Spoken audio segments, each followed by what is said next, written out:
This episode brought to you by Rocket Money, the personal finance app that helps lower your bills.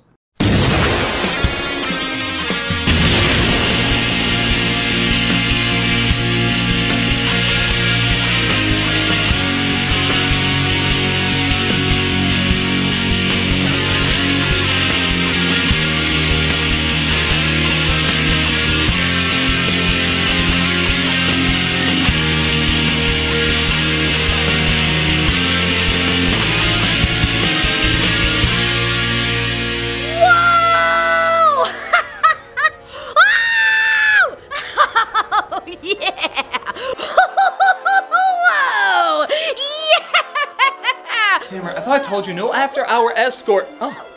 What's this? It's the new AI-generated roller coaster. Oh, you mean like VR roller coasters? Yeah, those are kind of fun, but aren't they old news? Yeah, why would the nostalgic be into anything old? No, AI-generated, and they're based on business models. They are? Yeah, so it's super unpredictable. There's the WeWork coaster, which doesn't work. There's the Twitter coaster, which is exploding into quicksand. And then there's the Theranos coaster, where people literally die. I guess that's kind of a new spin on the idea. Yeah, what coaster are you riding? I was playing the History of Disney coaster. It was a freaking blast. Alright. Yeah, hook us up. Okay, so things are on the rise. You got Snow White, a lot of hit animated shorts. Whoa, but then there's World War II and all of your films are too expensive! Whoa! It's okay. Disneyland opened and the films are making money again. But oh no, Disney died and the company is on the verge of bankruptcy! Whoa! But good news, the Disney Renaissance, hit after hit, is coming out now.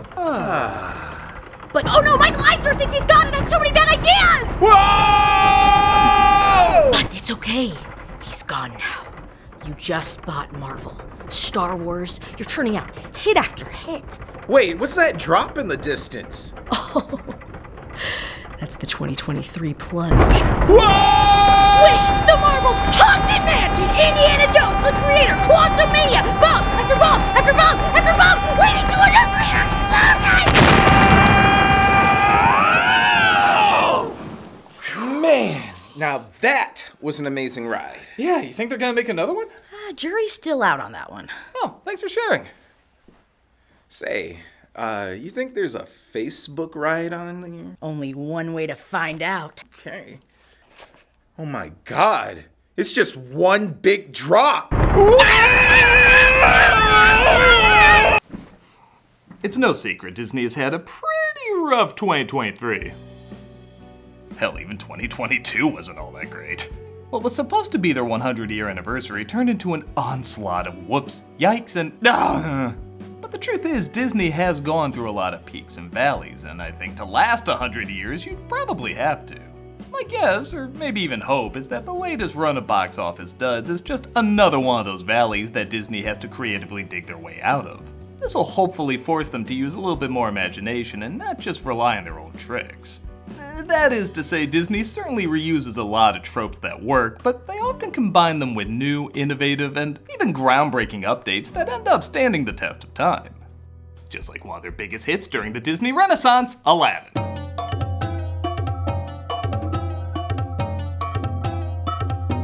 Released in 1992 after some huge box office hits, people were hesitant about whether or not Aladdin could keep Disney's winning streak going. After all, not every animated film they were releasing was a hit, and remember, this was the first time Disney was attempting to push out an animated feature every year. This was a relatively new idea then. Thankfully though, the quality kept strong with beautiful animation, catchy songs, and an even bigger emphasis on humor. Films like Little Mermaid and Beauty and the Beast certainly had funny moments, but you wouldn't describe them as comedies. This was the first comedic-centered adventure in the Disney Renaissance. Much of the cast was from a comedic background, the drawing style was more zany, and the fourth wall was broken more than usual. All these years later though, does it still live up to its reputation? Well, let's dive on in and check it out. After all, I think Malcolm and Tamara are gonna be on that drop for a while. I am still falling! Let's take a look at Aladdin. The film opens with the classic song, Arabian Night. I think most people know they switched out the opening lyric as soon as it came to video. Where they cut off your ear if they don't like your face. It's barbaric, but hey, it's home.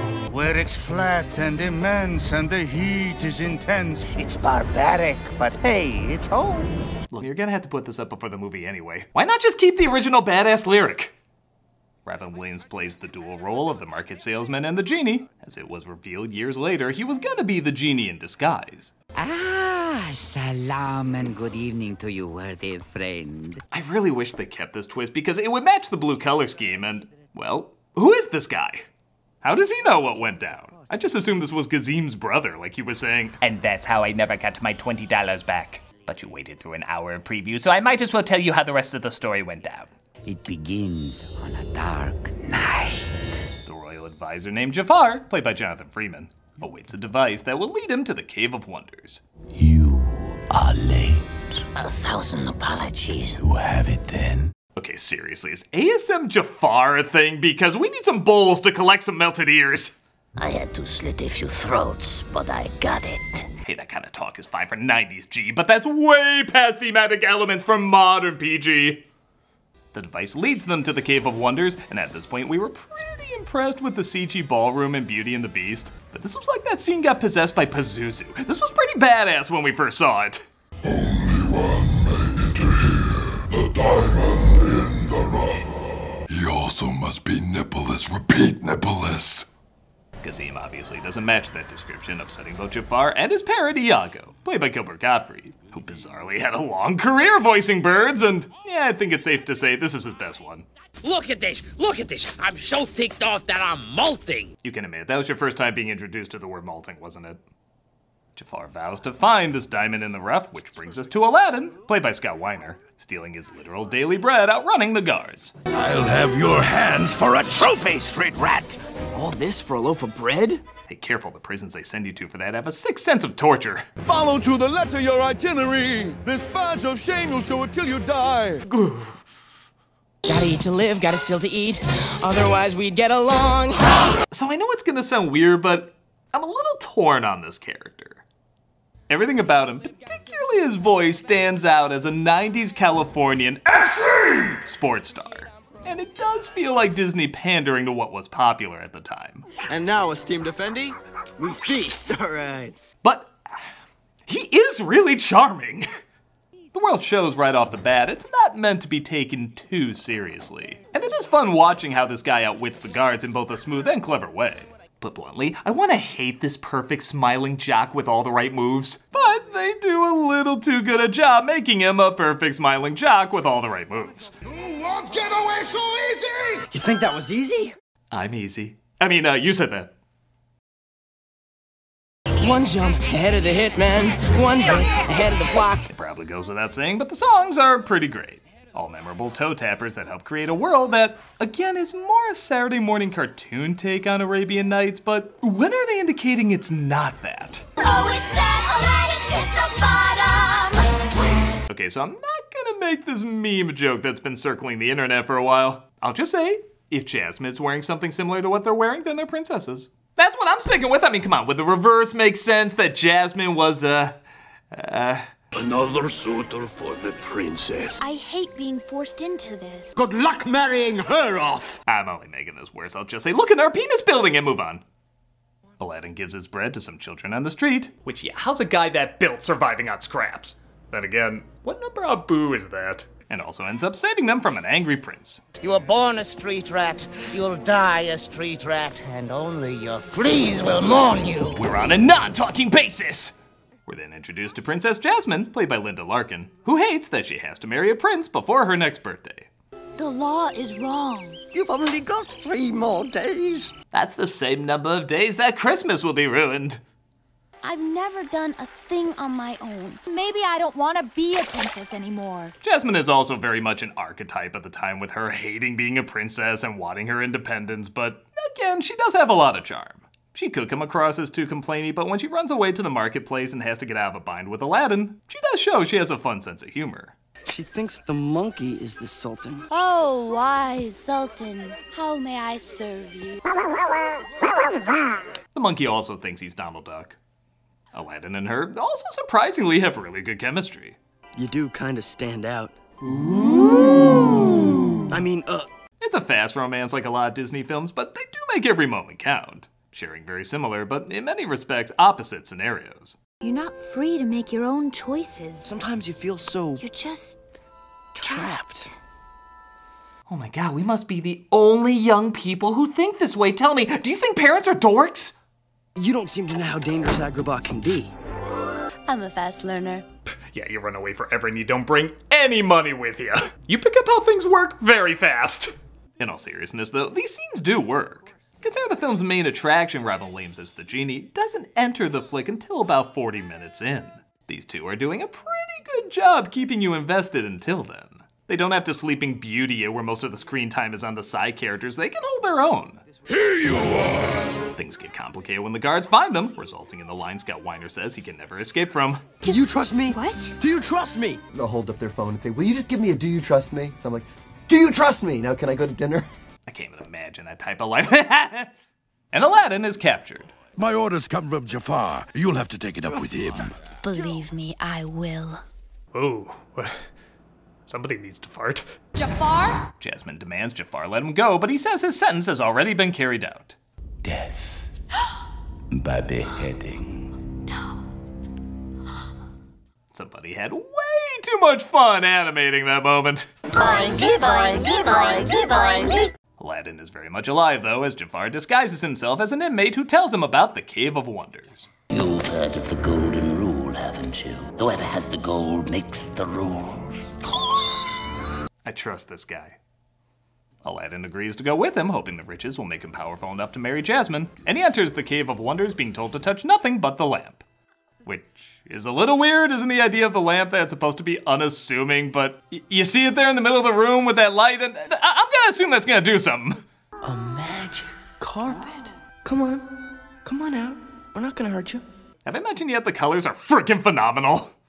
This is why something like Wish is even more disappointing. The color palette isn't awful, but it all kind of blends together. This just leaps out and punches you with vibrance. For a setting a lot of people just associate with brown sand, these are some of the most illuminating colors you'll find in any animated film. The CG on the carpet surprisingly holds up pretty well too, both blending into the style of the film, but also having a fair amount of personality. No, no, no, no, no, no, no! Abu touches one of the treasures though, resulting in the cave collapsing. Yeah, you know you wanted the ruby so bad, melt with it. Time to create everybody's least favorite level in both video game tie-ins. Speaking of which, the effects do start to look a little Disney Quest, but we didn't even know we could get dinosaurs yet, so you give them a little wiggle room. Your eternal reward. Jafar betrays Aladdin, but Abu steals the lamp back. Which I am glad because this was all pretty much his fault. I think it's good he redeems himself. And we're introduced to the character who clearly needs no introduction. Genie of the Lamp! Right here, direct from the lamp, right here for your very much wish fulfillment. Would you believe none of this was improvised? You know, I was walking around the house just being Doug Walker when I realized I'm subscribed to Popsicle-less Popsicles. It's just a bunch of sticks! What the butt? You ever have that you're subscribed to something you don't need? Thanks for subscribing. Well, Rocket Money can help you out with that. Rocket Money is a personal finance app that finds and cancels your unwanted subscriptions, monitors your spending, and helps lower your bills. So you don't have to be like me and feel like you have to look at this all day. God, they make me want to puke! Actually, they're growing on me. I can see all of my subscriptions in one place, and if I see something I don't want, I can cancel it with a tap. I never have to get on the phone with customer service. They'll even try to get you a refund for the last couple months of wasted money and negotiate to lower your bills for you by up to 20%. That's 20% more than these nudist popsicle sticks. Hide your sin! All you have to do is take a picture of your bill, and Rocket Money takes care of the rest. Rocket Money has over 5 million users and has helped save its members an average of $720 a year, with over $500 million in canceled subscriptions. Stop wasting money on things you don't use, you horse. Cancel your unwanted subscriptions by going to rocketmoney.com/nostalgia. That's rocketmoney.com/nostalgia. Now one more. That's rocketmoney.com/nostalgia. Okay, we're done. Just about everyone watching knows the iconic genie in this movie is voiced by Robin Williams. And What can I say that everyone else hasn't already said? He's funny, he's energetic, he's charming. It's so cool they animated so much of his off-the-cuff improv. In case of emergency, the exits are here, anywhere. There really isn't that much I can say about him that isn't self-explanatory and has been talked about to death. So why don't I talk about the animation on him? Because that really is half this performance, and honestly, I don't think it gets enough attention. Williams deserves all the praise he got for this, but the animation really shouldn't be overlooked. The line work was based around one of my favorite artists, Al Hirschfeld, which they would also use for inspiration in Fantasia 2000. This allows for a lot of curves that naturally lead you into every transformation. It's almost like that little tail that makes into most genie drawings before this film is the natural design of this entire character. He moves like a smooth combination of water and smoke, like every impression melts into the next. The lighting also really helps him stand out like a firecracker in fog. Something very naturally loud, but also very joyful and mysterious. You both know exactly what you're gonna get, but are constantly surprised as well, matching the genius of Williams' performance. If you want proof how much time and effort went into this, look at the direct-to-video sequels. They're not nearly as good or move nearly as elegantly, even when Williams returns to do the voice. Now, that's not their fault, that's just the budget and time they had, but it gives you an idea how much effort went into making this look as alive as it does. Sorry to gush about it so much, but like I mentioned in the Great Mouse Detective review, this is one of only 3 animated characters I can think of where the animation is so good, it's like a visual translation of the actor's voice. All these years later, it's still breathtaking. Aladdin tricks the genie into getting them out of the cave without using a wish, which the genie admires but says he gets no more freebies. What would you wish for? Me? A better lawyer to look over my contracts. Genie says he would wish to be free, but knows it'll never happen because someone has to wish him out. Aladdin agrees to do so after he uses his other 2 wishes, and he decides to use his first wish to transform into a prince. I wish for you to make me a prince. All right! Yo, yo, woo, woo, woo. I think we have one more generation before people start asking, what was the 90s referring to with that? He turns Aladdin into a prince, Abu into an elephant, this pile of toys into an Easter egg, but Jafar tries to get the Sultan to marry him and Jasmine so he can still take the throne. You will order the princess to marry me. I like this moment because it is funny what snaps him out of it for a second. But you're so old. The princess will marry me. But it does also show the magic's not perfect. Why doesn't he just hypnotize the Sultan to hand over the crown? Well, because like Disney in 2024, we have no idea how long the magic's gonna last. So it does make sense he would use the hypnotism as a helper, not the entire plan. What is that? But the genie interrupts them, announcing the arrival of Aladdin as Prince Ali. Don't they look lovely, June? Fabulous, Harry. I love the feathers. I say we have... Nope, no generations left. I have no idea who those people are. Ali seems to charm the Sultan and trick everyone else with his Clark Kent hat, I guess. One thing I pride myself on, I'm an excellent judge of character. Oh, excellent judge, yeah, sure. Not. Why did everybody in the 90s think we said not? Did you say not? Did you? I didn't say not! Jasmine wants nothing to do with him, but... Ooh, you got a car? Pet? Do you trust me? What? Do you trust me? She eventually puts together who it is. It really is a distractingly snazzy hat. And he takes her on a magic carpet ride, showing her a whole new world. Say we're only dreaming. A whole new world. With whole new voices. Seriously, she's Fontaine and he's from Starship Troopers weird. It is nice they get their chemistry back and they don't spend too much of the film bickering.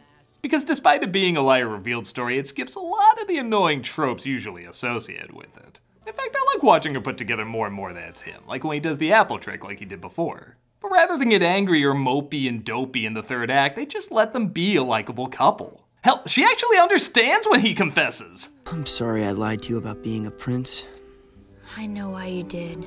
So it is nice most of this film we can see them just be the likable characters that they are. It's all so magical. Yeah. You can see me also singing for Mulan down there. The romance is interrupted though when Jafar has his men throw Aladdin into the river, meaning Genie has to grant a wish to save him. I can't help you unless you make a wish. You have to say, Genie, I want you to save my life. I'll take that as a yes. Saw Genie on the case. While that's going on, Jafar again hypnotizes the Sultan to marry off Jasmine to him. You're speechless, I see. A fine quality in a wife. What an asshole. Aladdin confronts him though, revealing his evil scheme. But Jafar puts together who he really is, and Aladdin puts together he can't free the genie. Aladdin! You've just won the heart of the princess. What are you gonna do next? I'm gonna name a controversial app after you. Aladdin says he can't free him because everyone thinks he's a prince and he needs that security blanket. Now yes, there's a lot of ways around this and a lot of other wishes he can make to make this work, but remember, this is only in the span of a day. I can see him not figuring that all out yet. Boy, Jafar's gonna be happy to see you. Not that it matters, as Iago gets the lamp and gives it to Jafar, causing him to take over as Sultan. Genie! Go! Sorry, kid. I got a new master now. But a pretty sweet look, right? I'm back, Genie. I love how quickly the Sultan starts to bow as Jasmine fights back. You will bow to me. We will never bow to you. What happened to the Queen? She's clearly the one who knew how to run this place. Get your hands off her! Prince Ali, yes it is he, but not as you know him. I think it's a testament to the great casting that so many people associate this as one of the great villain songs when it's not even a minute long and it's literally just the Prince Ali song with different lyrics. That's the power of Jonathan Freeman though, just owning every moment he's in, like honestly all the actors owning every line they have in this film. Say hello to your precious Prince Ali! Aladdin is sent to the ends of the earth, go wee! Yeah, not the best lyric, as he uses Carpet, who snuck away with him, to fly back. Jafar imprisons the Sultan and Jasmine, forcing them to wear... Yeah, Hollywood had a phase. Hollywood had a phase. On the arm of the most powerful man in the world. What you say, my dear? We both share the same eyeliner. Aladdin tries to sneak in as Jasmine tries to distract Jafar. I never realized how incredibly handsome you are. She's 15. It's all just lines. They always get an adult to play her. I don't think anyone cares. Nobody's gonna change their porn now. Jafar notices Aladdin breaking in though and attacks him with puns. Don't toy with me! Things are unraveling fast now, boy! I'm just getting warmed up! Jafar, you piece of shit! A piece of shit am I! Oh. You're one of the coolest bits of animation in the movie. Perhaps you'd like to see how snake-like I can be! I have nothing more to say about that, it just looks awesome. He transforms into a giant snake to give us an epic battle. Clearly transforming into a giant parrot would have been more epic. And where are the essential talks of Cheerabot? Cheerabot. Aladdin tricks Jafar into turning himself into a genie, causing himself and Iago to be imprisoned in the lamp. Get your blasted beak out of my face. Oh, shut up, you moron! When I come back, I better be the only character to get an arc in the sequel. Aladdin says he has to stop pretending to be something he's not, so he uses his final wish to free the genie. Which again, you could just hand the lamp to Jasmine or the Sultan or whoever to make some wishes, but Joel Williams' acting is just so sweet. I'm gonna miss you, no matter what anybody says. You'll always be a prince to me. I know I kind of downplayed Williams' performance because everybody simply talked about it too much, but he does do a good job in the serious moments too. Honestly, if the earlier moments about him talking about his freedom weren't believable, I'm convinced this character would be too overbearing. These softer moments, while few, do go a long way to balance things out. The genie's shackles are removed so he can put them back on in the spin-offs, but the Sultan has an idea. It's that law that's the problem. Father? Well, am I Sultan or am I Sultan? So I don't have to get married? Oh, don't be stupid, of course you do. Today! I'm just changing the detail, it doesn't have to be a prince. Still seems awful. Well, you're awful. Made you look. I look forward to the next 2 opportunities we don't reveal why this guy only has 4 fingers. And that was Aladdin. Over 30 years later, it's still pretty top-notch. I can't say it's one of the groundbreakers like Fantasia or Snow White, but it continued the tradition of excellence we were starting to expect once more from Disney. It was just different enough to surprise us, but similar enough to the past Disney films to make us feel right at home. The energy is high, the animation's stunning, the characters charming, and the comedic acting so good, I really can't do it justice. It's just good creative entertainment that's still being celebrated all these years later. It's funny, it's adventurous, it's amazing to look at. It's a wonderful Arabian Night. And maybe Disney will look back and remember what made films like this so special, with hopefully other studios following in step. Whew. So, any other good new company rides? Well, there's this new one we haven't tried yet. It's the Warner Brothers ride. Ooh, let's try that. What do you see? Nothing really. Yeah, it's kind of like we're melting into the Warner Brothers logo. Whoops. Boingy, boingy, boingy, boingy. This month for Cameos for Charity, we're doing the Center for Victims of Torture. I've done this charity a couple times, and there's a reason. I literally cannot think of anything worse. We've used the word torture as a way to emphasize things we don't like to go through, but these are people that have literally gone through the worst things you can imagine. This center heals victims of torture through personal care worldwide, strengthens partners who heal torture survivors, and advocate for the protection and care of torture survivors. Heavy stuff I know, but you can help out. If you want a cameo of me saying happy birthday or good luck or whatever, click on the link below and be giving to a good cause. If you're like, nah, you suck, consider checking out this charity anyway. They're wonderful people doing wonderful work, and you can play a big part in helping with the healing.